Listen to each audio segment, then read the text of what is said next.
আচ্ছা, আমরা একটি ঘরের ভিতরে আসলাম এখন। এই যে নিচে একটু দেখানোর চেষ্টা করি আমরা। এই যে দেখতে পাচ্ছেন, খুব সুন্দর আগেকার দিনের মানুষের তৈরি। তো তখনকার কিন্তু মানুষদের টাইলস বা এরকম এ ধরনের কিছু ছিল না আর কি। তারপরেও কতটা সুন্দর করে দেখুন নকশা করেছে। তো যাই হোক, আমরা সামনের দিকে এগোবো।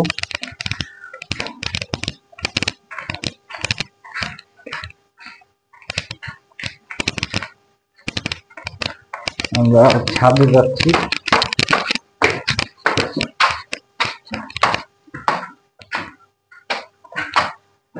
লাইট অফ করে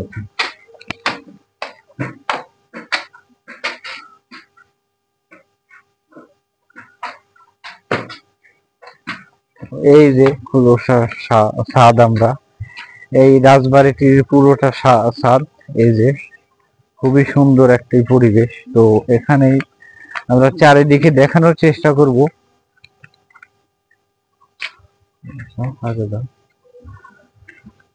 তো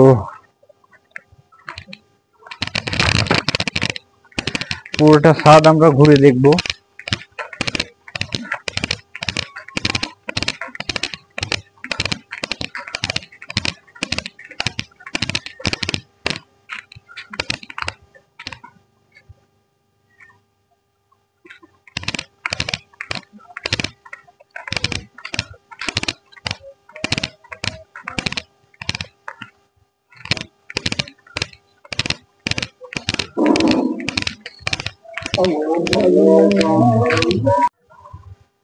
তো খুবই সুন্দর একটি পরিবেশ আপনারা দেখলেন। তো এটা হচ্ছে বাইরের দৃশ্য। তো যাই হোক, আমরা অনেক কিছু দেখানোর চেষ্টা করলাম যতটুকু পারলাম। যাই হোক, আপনারা পুরোটা রাজবাড়ি দেখলেন।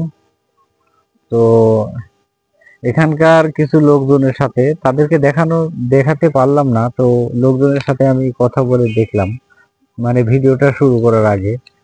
তো বীরেশ্বর তিনি একজন আর রাজা বা জমিদার বলি, যাই হোক।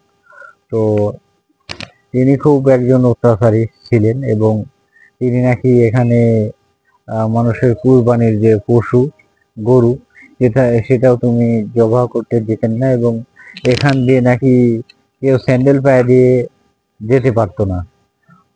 আর মেয়েলি তো বিভিন্ন রকম কথা তো আমরা বুঝতেই পারছি। তো যাই হোক, 1950 সালের পর যখন জমিদারি প্রথা বিলুপ্ত হয়, তখন তারা সপরিবারে নিয়ে ভারতে চলে যায়। তো আজকের মতো এতটুকুই। আগামীতে দেখা হবে আরেকটি ভিডিওতে, আরেকটি পর্বে। আজকের মতো এতটুকুই।